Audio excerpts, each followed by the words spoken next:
belajarnya Asy-Syafi'i dulu. Ya, karena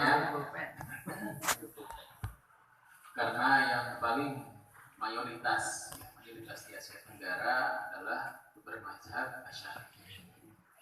Nah, yang diajarkan oleh guru-guru kita baik di beberapa pesantren maupun di kampung-kampung itu adalah mazhabnya Asy-Syafi'i, kemudian akidahnya Al-Asy'ari wal Maturidi, dan tasawufnya berkiblat kepada Al-Imam Al-Ghazali dan Syekh Junaid Al-Baghdadi. Jadi kalau kita pernah belajar juz amma,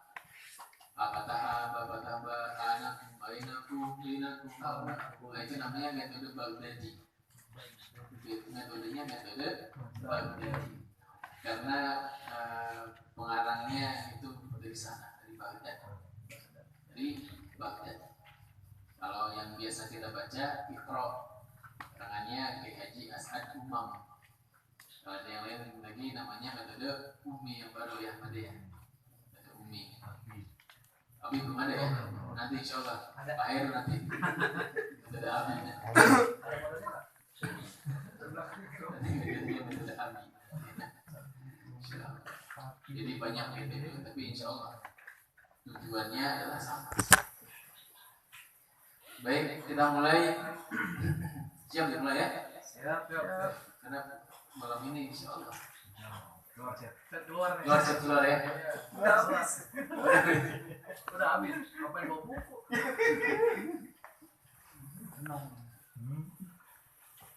Baik, yang penting semata-mata niatkan ngaji kita dulu untuk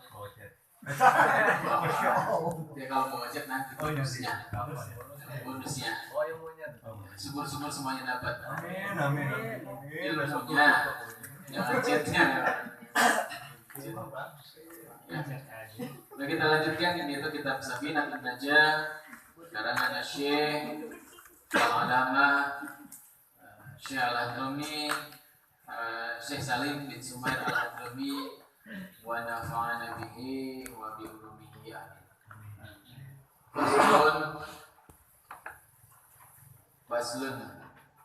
Faslun. Kemarin kita sudah masuk kepada rukun Islam. Rukun Islam ada 5. 1 ada 2 3 4 5. Alhamdulillah. Kemarin beberapa yang sudah kita bahas adalah tentang masalah ibadah. Jadi termasuk mengadakan ibadah haji. Jadi jenis-jenis ibadah di dalam kitab Al-Majalis Saniyah.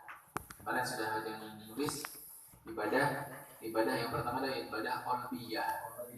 Kemudian ibadah badaniyah, yang ketiga ibadah ruhiyah, yang keempat ibadah maliyah, yang kelima badaniyah wa aqwal maliyah.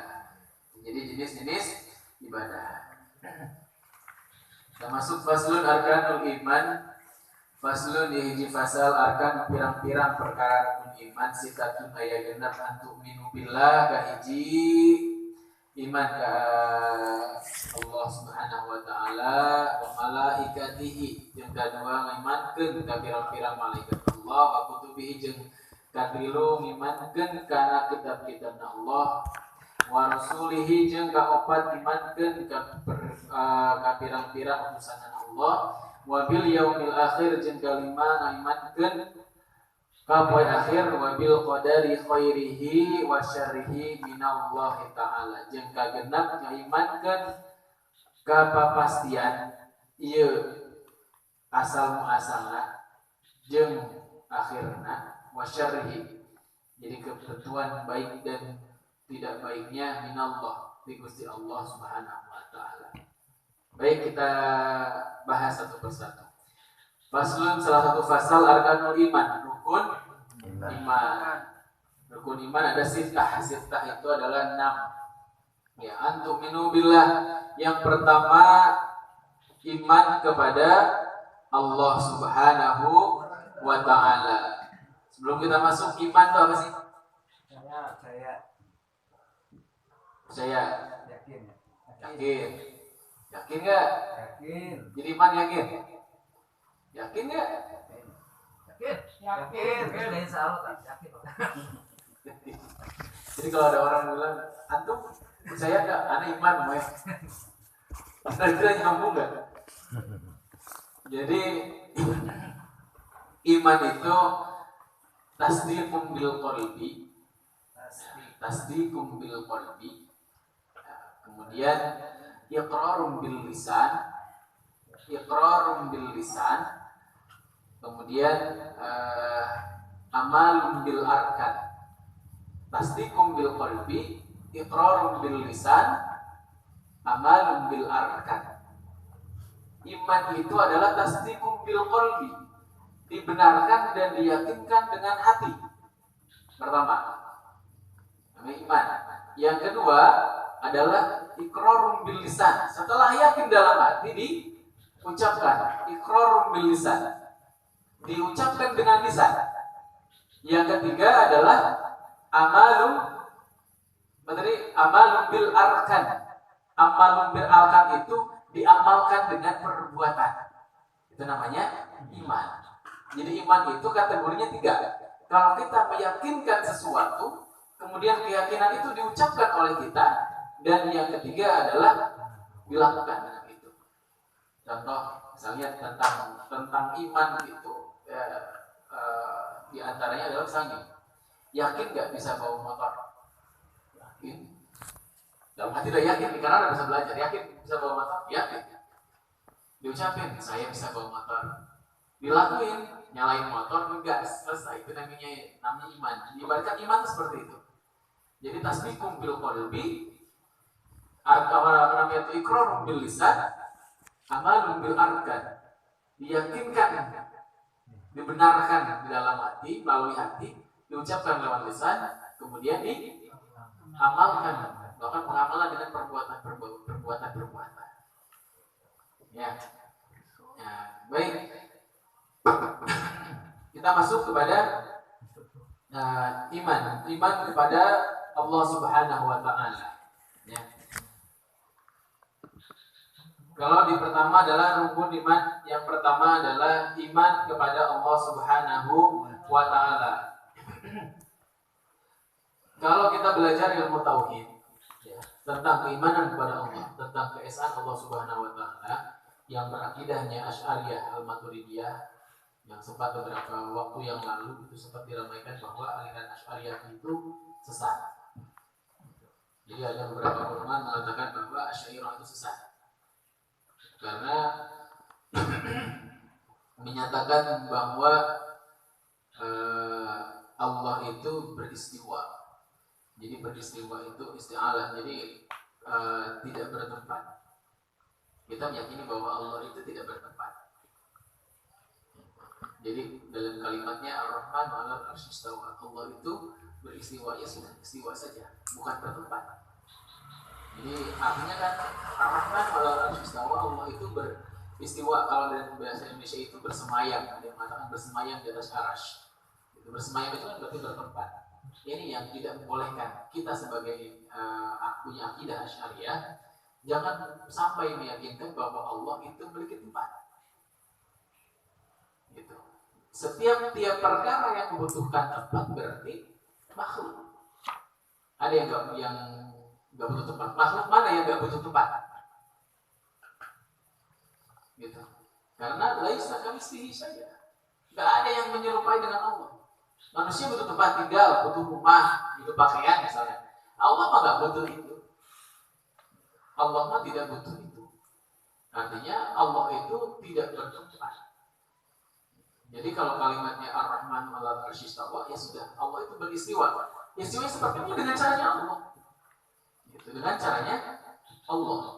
Waktu itu sempat dibahas, kalau memang Allah itu tidak bertempat, mengapa pada saat Isra Mi'raj Allah itu bertemu dengan Rasul di Mana? Di mana? Di Sidratul Muntaha. Kenapa Allah bertemu dengan Rasul di Sidratul Muntaha?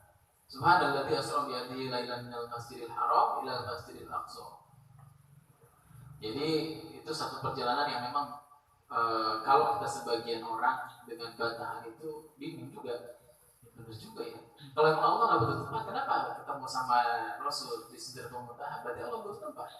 Bukan Rasul, bukan Allah yang butuh tempat. Tapi Sidratul Muntaha memang diciptakan, dikhususkan untuk pertemuan Allah dengan Rasulullah SAW. Dan setelah itu, sejak itu Sidratul Muntaha tidak pernah dimasuki oleh siapapun lagi. Jadi tempat itu sama halnya dengan Nabi Musa. Bukit Tursina itu bukan tempatnya Allah, tapi Allah menjadikan tempat itu untuk bertemunya Nabi Musa dengan Allah. Gitu. Jadi kalau bilang katanya Allah nggak butuh tempat, tapi kok Rasul ketemu di Sidratul Muntaha sama Rasul? Apa itu namanya bukan tempat? Allah itu menciptakan tempat itu spesial khusus untuk Rasul yang dipanggilnya.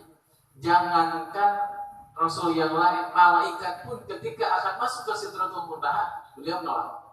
Malaikat Jibril mau masuk nih, enggak, saya nggak bisa masuk ya Rasul. Kalau saya masuk ke Sidratul Muntaha, saya hancur. Karena cahayanya melebihi cahaya dariku. Jadi cahaya Sidratul Muntaha itu lebih luar biasa benderangnya ketimbang cahayanya malaikat Jibril. Tapi Rasul karena sudah dibersihkan, beliau bisa masuk bertemu dengan zatnya Allah. Jadi jangan dibayangin Rasul bertemu sama Allah, tapi Rasul bertemu dengan zatnya Allah. Gitu. Jadi tempat Sidratul Muntaha itu adalah tempat spesial yang Allah sediakan untuk pertemuan. Biasanya kalau kita ketemu orang spesial, pasti beli tempat kan? Masyarakat bisnis misalkan, Pak D misalkan punya usaha besar, mau ada yang ngambil produk banyak, pasti nggak mungkin ketemu di tengah jalan kan? Minimal di tempat misalkan di tempat makan. Tempat makan itu adalah tempat yang disediakan oleh Pak D untuk ketemu sama rekan bisnisnya. Misalkan Om Bram nih, mau jualan cat misalnya, mau cat, mau MOU dulu, nggak mungkin MOU di tempat biasa kan? Pasti terbuka misalkan ya, walaupun di lobinya doang, misalkan kan? Walaupun di lobinya doang kan nggak masalah. Artinya tempat itu tempat spesial yang disiapkan oleh Om Bram ketemu sama rekan bisnisnya. Itu sama halnya ketika Allah akan bertemu dengan kekasihnya Rasulullah, Allah menyiapkan tempat spesial untuk bertemu. Gitu maksudnya. Jadi jangan sampai salah persepsinya nanti. Berarti Allah bertempat enggak maksudnya. Nah inilah yang harus dikuatkan termasuk semua ya.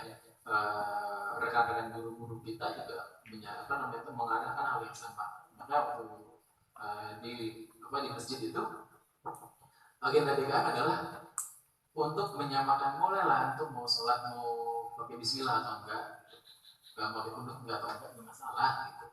Tapi yang penting akidah kita sama. Akidah kita sama, Asy'ariyah Maturidiyah. Ya meskipun tidak secara langsung diucapkan. Maka pada saat saya pembagian alur gitu ya, pembagian departemen masing-masing, ya ketua DK mengatakan ya udah antum bagian tauhidnya saja, gunakan luruskan tauhid di Puri, biar anda bagian fikihnya. Dan beliau begitu.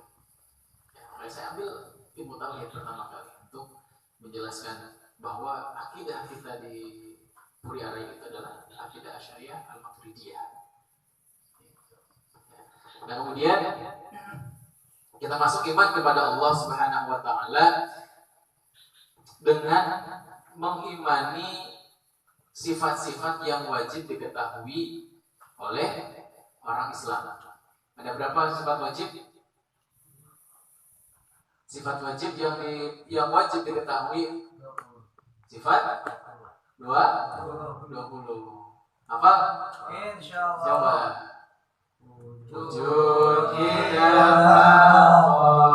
mukhalafatul hawaisi qiyamu binafsi wahdaniya qudrati ala